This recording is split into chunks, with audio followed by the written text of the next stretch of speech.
Oui, Alice, comme l'héroïne, c'est ma mère qui a choisi. Elle raffolait des romans de Lewis Carroll. Je me souviens des lectures qu'elle me faisait à l'hôpital. Quand elle était à l'hôpital, je devais avoir 13 ans à peine. Ça m'a marqué. Elle est morte juste après. Je ne sais pas pourquoi. Je ne sais pas très bien pourquoi je vous raconte tout ça. Mais vous savez, à mon âge, les souvenirs ont tendance à ressurgir à la moindre occasion. Alors, vous me demandiez pour mes dépressions. Eh bien, avec le recul, je pense que le premier épisode, comme dit mon médecin, date de cette époque-là. Sauf que personne n'a rien vu. On n'allait pas chez les psychiatres. Surtout qu'on habitait à la campagne. C'est peut-être de là que me vient le goût pour la solitude. Enfin, je parle de l'envie d'être seule par moments, pas de l'isolement où je me trouve depuis que tout le monde est parti autour de moi. Ouais, je ne vais pas vous embêter avec ça. Vous vouliez que je vous parle de mes dépressions. Eh bien, je pense que la première fois qu'on m'a donné ce diagnostic, c'était juste avant que je n'entre à la faculté. Tout le monde était content que je parte en ville pour étudier. Mon père était fier, même s'il refusait de le montrer. J'allais être professeur de lettres. Je crois que ma mère avait réussi à me donner le virus de la littérature. J'aurais dû être heureuse, je faisais enfin ce que je voulais, mais je pense que c'était trop pour moi. Le déménagement, la ville, loin des amis, et puis cette faculté qui m'apparaissait d'un seul coup immense. Je me souviens d'être allée sur les marches de l'entrée, c'était le début de l'été, et d'avoir été prise de vertige. Je m'étais dit que c'était la chaleur. Et puis le mal-être s'est installé tout doucement. C'est bizarre de voir tout en noir quand il fait beau dehors et que les gens sont heureux. En fait, on a l'impression que les gens sont encore plus heureux. Et on en vient à se demander ce qui va mal chez soi. Et puis, lorsque la rentrée est arrivée, ça a été l'horreur.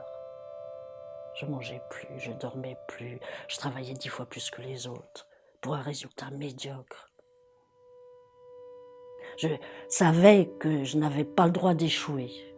J'avais obtenu une bourse, je ne voulais pas décevoir mon père. Je n'aurais jamais pu rentrer chez moi et devant lui, devant les amis, leur avouer mon échec. Alors je me suis acharnée. Et plus je travaillais, et moins je m'en sortais. J'en suis venue à me dire que j'étais nulle, que je ne méritais pas d'être là. Progressivement, j'ai cessé de sortir, sauf pour les cours, bien sûr. Mais personne ne se souciait de moi. Vous savez ce que c'est la fac. J'ai même refusé de revenir chez moi à Noël. Je pense que mon père avait compris que quelque chose ne tournait pas rond. Mais il ne voulait pas m'embêter.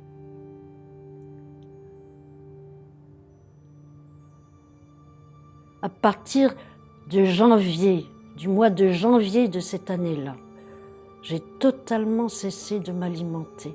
J'avais l'impression que plus rien ne passait, que j'étais malade. mais je suis allée voir personne.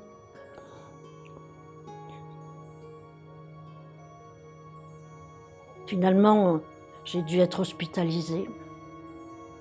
Je crois que c'est à la faculté qu'ils m'ont obligée d'aller voir quelqu'un. Parce que je pensais que mon cœur s'était arrêté. Et c'est là qu'on a parlé de dépression grave, de mélancolie.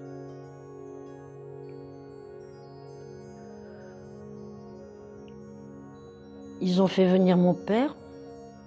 J'étais même plus en état de comprendre pourquoi on voulait me garder à l'hôpital.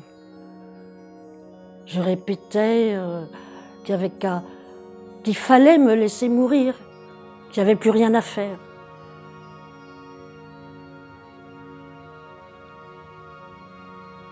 Alors, mon père a signé pour qu'on puisse me soigner.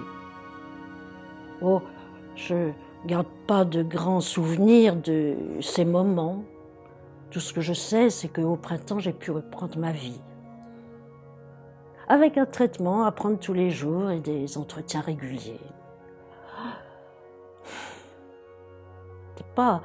C'est pas facile de se soigner lorsqu'on fait des études, mais ils m'ont convaincue, ils m'ont soutenue. Et j'ai commencé à aller mieux.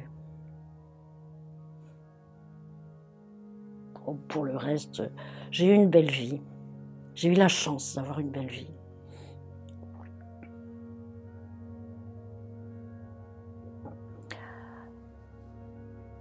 J'ai fini par faire le métier dont je rêvais. J'ai fait un beau mariage avec un homme bien et j'ai eu la chance de ne pas être trop malade. Sauf au moment de vagues alarmes. Visiblement, le bonheur ne suffit pas toujours à écarter cette maladie. Elle est devenue une compagne encombrante.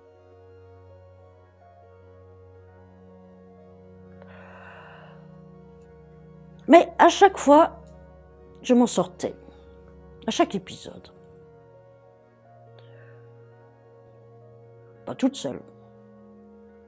Il y avait les médicaments, alors là, je crois que je les ai tous eus.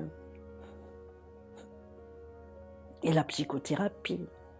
Je me souviens encore de ma dernière psychologue.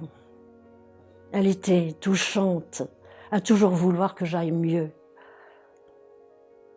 Oui, c'est un vrai réconfort de voir que les autres s'occupent et se préoccupent de vous. Je crois que sans mes amis, sans ma famille, je ne m'en serais jamais sortie.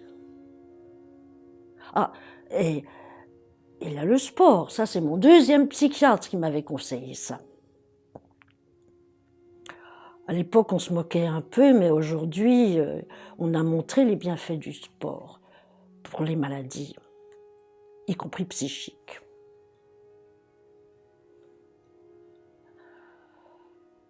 Et il y a eu mon mari, bien sûr. Il a toujours été là. Même quand j'étais pas très disponible, si vous voyez ce que je veux dire. C'est important, les rapports intimes. Dans un couple, bien sûr, et pour moi aussi. J'ai pu le voir chaque fois que je me sortais de ces périodes de crise. Ça changeait tout. J'avais l'impression de, à nouveau, être vivante, complètement vivante. Ce que je ne comprenais pas, c'était pourquoi ça revenait de temps en temps. Et puis mon médecin m'a expliqué que c'est un peu comme le diabète, qu'il faut faire plus attention que les autres, et qu'après tout, ce sont plutôt de bonnes habitudes à prendre. Prendre soin de soi, de son corps, s'écouter, faire attention à son sommeil, à son alimentation. C'est plus facile à dire qu'à faire. Mais c'est efficace. D'ailleurs, mon dernier épisode date d'au moins 10 ans. Bon, et aujourd'hui, je vais plutôt bien. Surtout depuis que j'ai pris l'habitude de m'inscrire aux activités d'une maison de quartier. Au début, je voulais pas y aller, il y a que des vieux là-dedans, mais j'ai franchi le pas. Et je me suis aperçue que je pouvais y rencontrer des gens comme vous et moi. Il y a même des jeunes parfois, vous savez.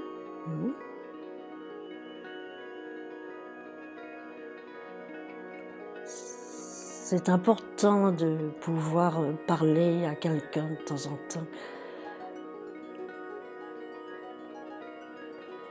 de raconter son histoire aux autres. Ça fait du bien, ça fait un bien fou.